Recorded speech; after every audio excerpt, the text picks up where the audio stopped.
सुना माए का दी और बात। आए के सुनाऊं सुनीता।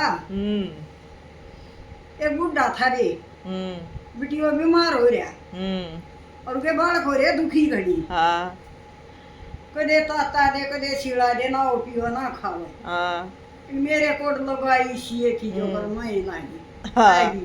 हाँ अरे बोले के ज्ञान है तेरे बाबू को है।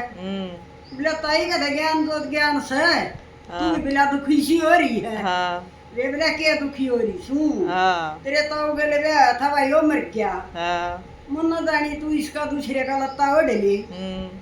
बेटा उसका लत्ता ओढ़ लिया वो भी मर गया। हाँ फिर बेटा मैंने सोची तीसरा हो रही कि ट्राई ही बैठा के देख ले तो खाइयो जी जाता है। हाँ वो तीसरे की ट्राई मारी बेटा वो भी मर गया। बोला नू दुखी हो रही। बोले ये तो ये काम कर दे क्या कर दूं। मेरे बाबू की और ट्राई ही बैठा के देख ले। बोला यो भी के वो हो जाता है।